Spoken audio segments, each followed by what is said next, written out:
हाय दोस्तों, वेद क्लासेस वेद sir channel में आपका स्वागत है।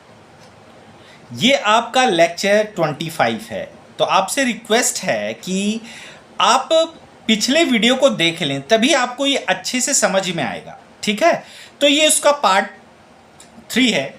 तो चलिए हम स्टार्ट करते हैं। याद आप सभी को पता है ही, बीएससी केमिस्ट्री 6 सेमेस्टर या 3rd ईयर के लिए ये नोट्स है आपका और ये एक्सप्लेनेशन है आपका। चलिए, यूनिट हमारी क्या है?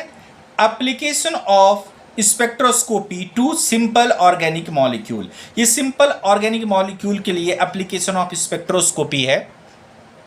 तो जो आज का हमारा जो टॉपिक है बहुत इंपॉर्टेंट है, क्रोमोफोर। क्रोमोफोर, ठीक है। तो आज हम क्रोमोफोर के बारे में पढ़ेंगे। तो क्रोमोफोर हमारे लिए बहुत इंपॉर्टेंट है, ठीक है। पेपर के पॉइंट ऑफ व्यू से क्रोमोफोर आपका बहुत क्या है, इंपॉर्टेंट है, ठीक है। तो सबसे पहले आप ये समझिए, क्रोमोफोर, जो क्रोमोफोर है, तो क्रोमोफोर क्या होता है? क्रोमोफोर, क्रोम बोले तो कलर, फोर बोले तो कैरियर। कैरियर का मतलब ले जाने वाला, मतलब प्रदर्शित करने वाला, डिनोट करने वाला, क्रोमोफोर।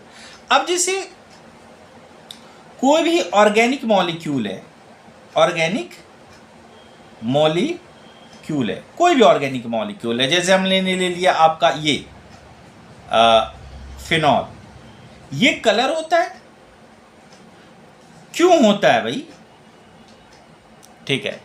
तो क्रोमोफोर इसीलिए है कि क्रोमोफोर के द्वारा हम क्या करते हैं, कलर्स को शो करते हैं। किसी भी ऑर्गेनिक जो मॉलिक्यूल है उसके कलर्स के बारे में हम एक्सप्लेन करते हैं, कैसे होता है, क्यों होता है, इसके बारे में हम जानेंगे। तो वो किसके कारण होता है? अगर आपको कोई पूछे क्रोमोफोर का मेन कंसेप्ट क्या है, इलेक्ट्रॉनिक ट्रांजिशन।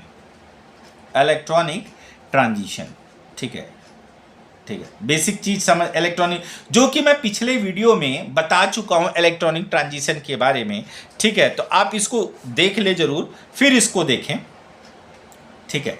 तो ये लिखा हुआ देखो, अच्छे से प्यार से समझो इस नोट्स को, ठीक है। दिखाई आपको दे रहा है, ठीक है।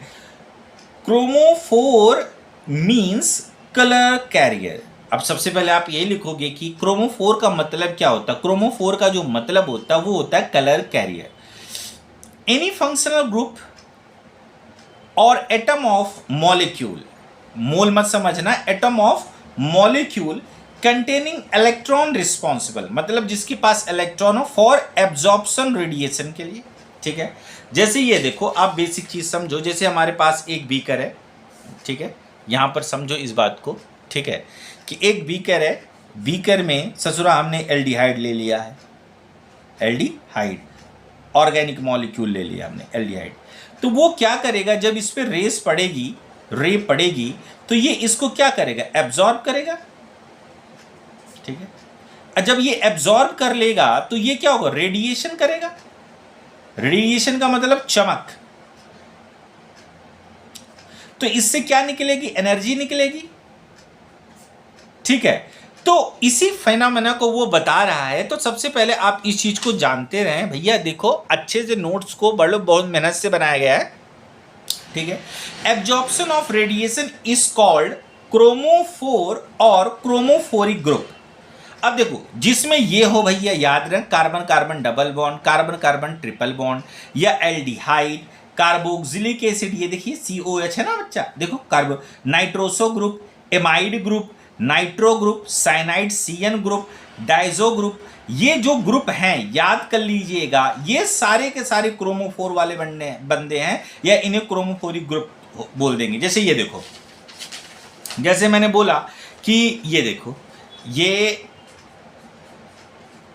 COOH है, ठीक है। ये COH लग गया ना इसमें, तो जिसमें लगा है तो उसको हम क्या बोलेंगे, क्रोमोफोरिक फोरिक ग्रुप। याद रखिए, क्रोमोफोरिक क्या बोलेंगे, इसको ग्रुप बोलेंगे। तो ये बेसिक चीज है, और बेसिक चीज को बिल्कुल अंडरस्टैंड करते हुए चले, ठीक है। अब क्रोमोफोर जो है क्लासिफाइड किसके बेस पे करेंगे, तो मैंने बोला था कि क्रोमोफोर को क्लासिफाइड करेंगे हम किसके, इलेक्ट्रॉनिक ट्रांजिशन के बेस पर, ठीक है। तो अब देखिए यहां पर पहला क्या हो गया, sigma to sigma sigma to sigma anti bonding chromophore, sigma to sigma anti bonding chromophore. तो अब मैंने आपको पहले पिछले वीडियो में बताया हुआ है, कृपया आप उसको देखें कि अगर sigma to sigma anti bonding chromophore होता क्या है। ठीक है, अब देखो सिग्मा से दिखाई दे रहा है, सिग्मा से सिग्मा एंटी बॉन्डिंग, ठीक है, सिग्मा से सिग्मा एंटी बॉन्डिंग क्रोमोफोर, मतलब जो इलेक्ट्रॉन है, इलेक्ट्रॉन कैसा इलेक्ट्रॉन, सेचुरेटेड, सेचुरेटेड बोले तो संतृप्त, ठीक है, जो संतृप्त हाइड्रोकार्बन में जो इलेक्ट्रॉन है जंप कर रहा है सिग्मा बॉन्डिंग से sigma anti bonding. Electron can jump in saturated hydrocarbons, sigma to sigma anti-bonding is known as sigma to sigma anti-bonding chromophore। ठीक है, देखो यहां पर बेसिक चीज देखो, दिखाई दे रहा है ना बच्चों। ठीक है, sigma to sigma anti bonding chromophore, sigma to sigma anti bonding chromophore क्या है, देखो these are present in saturated molecule, मैंने आपको बताया कंटेनिंग ओनली सिग्मा इलेक्ट्रॉन, जिसके पास सिर्फ सिग्मा इलेक्ट्रॉन होता है, उसको हम क्या बोलते हैं, sigma to sigma anti bonding chromophore बोलते हैं। And do not contain lone pair, बहुत बढ़िया, इसके पास कोई भी लोन पेयर नहीं होना चाहिए, सॉरी, तो आपके पास कोई भी लोन पेयर नहीं होना चाहिए, उन्हीं को बोलेंगे। जैसे CH4 देखो, CH4 में कोई भी लोन पेयर नहीं है, CH4 में कोई भी एकाकी युग्म नहीं है, सारे के सारे देखो, ये देखो बॉन्डिंग हुआ। ठीक है, तो इनको हम क्या बोलेंगे, सिग्मा टू सिग्मा क्रोमोफोर हम बोलेंगे। ठीक है, अब हम आते हैं, ठीक है, बेसिक चीज में। ठीक है, नेक्स्ट क्या हुआ, एन क्या है, नॉन बॉन्डिंग है। पिछली वीडियो देखो प्लीज, पिछली वीडियो देखो तभी आपको अच्छे समझ में आए। Non bonding to sigma anti bonding chromophore, sigma anti bonding chromophore. अब इसमें क्या, these are present in unsaturated molecule which contain electron in non bonding. मैंने बोल दिया, पहले भी बताया हुआ इस बात को, कि जिसमें आपका नॉन बॉन्डिंग इलेक्ट्रॉन होता है, याद रखिए, जिसमें केवल क्या होता है, नॉन बॉन्डिंग ऑर्बिटल होता है, तो उसे ही हम n to n sigma anti bonding बोलते हैं। जैसे ये देखो, ये एल्कोहल है, एल्कोहल, ठीक है, तो आप इस चीज को समझते रहें। जैसे ये एल्कोहल है, एल्कोहल बोले तो ये देखो R जिसमें OH लगा है, देखो इसके पास फ्री इलेक्ट्रॉन है, ये देखो लोन पेयर है, देखो ये लोन पेयर है, ROR, हम दो हमारे एक, ये एल्कोहल हो गया, ठीक है, ये आपका ईथर हो गया, ठीक है, हम दो हमारे एक, देखो इसके पास लोन पेयर हो गया। ये सारे के सारे क्या हैं, आपका एग्जाम्पल किसके हैं, नॉन बॉन्डिंग, मतलब N2 sigma anti bonding chromophore का।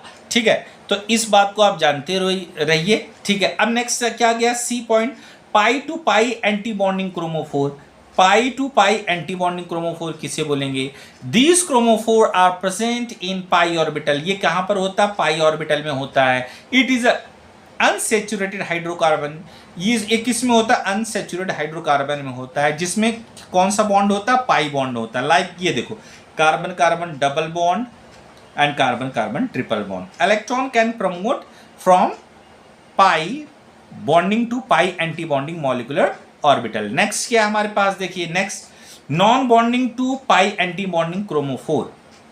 इसमें क्या होगा, these chromophore are present in non bonding molecular orbital such as a pi bonding